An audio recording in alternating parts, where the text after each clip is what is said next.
Have you ever wondered if the most familiar prayer in the world, when you might know by heart, actually holds a powerful secret about the end of time? Let's dive into that. What if the real key to understanding the future isn't buried deep in the most complex prophecies of Revelation? What if it's actually been hiding in plain sight this whole time? In the simple, intimate words that Jesus taught his followers to whisper when they were all alone. This idea is, well, it's pretty revolutionary, and it's what we're going to unpack today. Now, to really get why this prayer was so shocking, you have to kind of transport yourself back in time. We need to picture first century Judea, a world just filled with the sounds of loud public religion, a world where faith was, for many, a performance. You see, spiritual leaders would literally stand on street corners, out in the marketplaces, and they'd pray with these long, elaborate, impressive sounding words.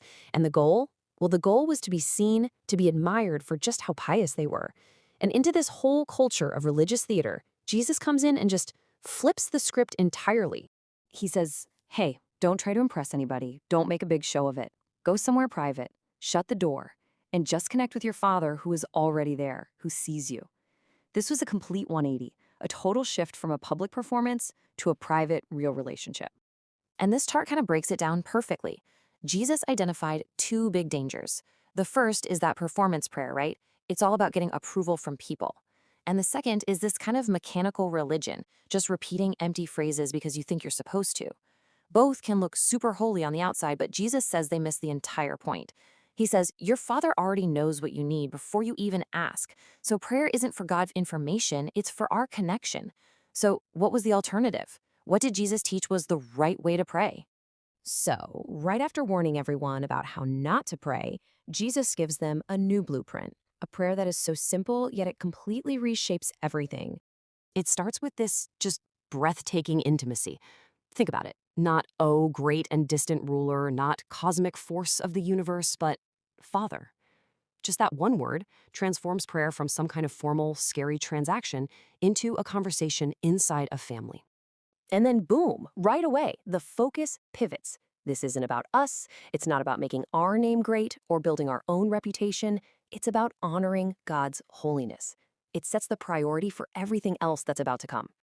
Okay, now this is where the prayer takes a radical cosmic turn. I think most of us see this as a simple daily prayer, right? But at its very heart, the Lord's Prayer is actually an end times prayer. It is a powerful plea for the future to come crashing into our present. This is the key. This line right here. This is a direct request for the future reign of God, the one all the prophets dreamed about, to break into our current reality. It's asking for the perfection of heaven to invade the brokenness of earth. In a very real way, Jesus is teaching his followers to pray for the end of the world as we know it, so that his perfect rule can finally begin. So, if we're praying for God's future kingdom to show up, how in the world are we supposed to live in the present? How do we become citizens of a world that hasn't fully arrived yet? Well, Jesus gives us the answer in the very next lines of the prayer.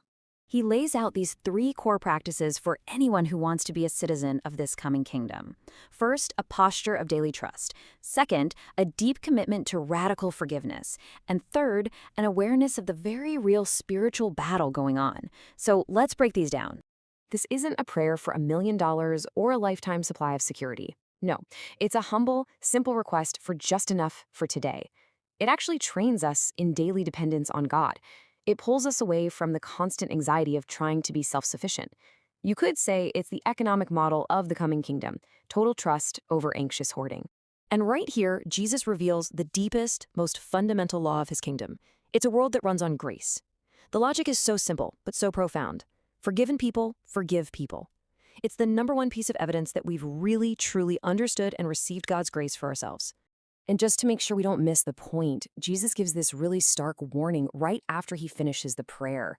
Now, why is he so direct? It's because unforgiveness, holding on to grudges, that belongs to the old, broken world that's passing away.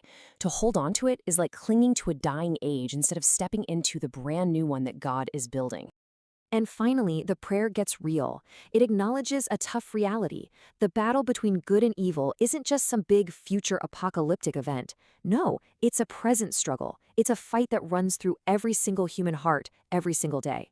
This line is a humble request for God's protection and his guidance in that daily fight. Okay, so how does this all connect? How can a simple prayer, whispered in a secret, quiet room, possibly have the power to change the entire cosmos? Well, Jesus explains it with this powerful idea, this paradox. The kingdom of God starts unseen. It begins in the quiet places of a person's heart. But, and this is the key, it doesn't stay hidden. That secret prayer life begins to shape a visible, transformed life. Hearts that have been forgiven start to reshape communities. And ultimately, transformed people start to reshape history itself. And one day, this prayer that we whisper in secret is going to be answered fully, openly, for the entire universe to see. God's name will be honored everywhere. His will be done perfectly. Evil and suffering will be gone forever. Forgiveness will be complete, and all of creation will be restored. This is the incredible hope that we're praying toward. But Jesus' whole point is that the grand highway to that glorious future doesn't begin with some big political movement or a military takeover.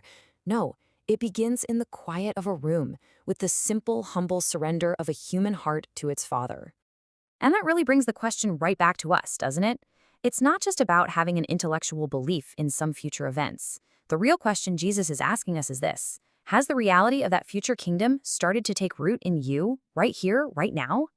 Because in the end, the people who are truly prepared for what's to come aren't necessarily the ones with the loudest voices or the most detailed end times charts.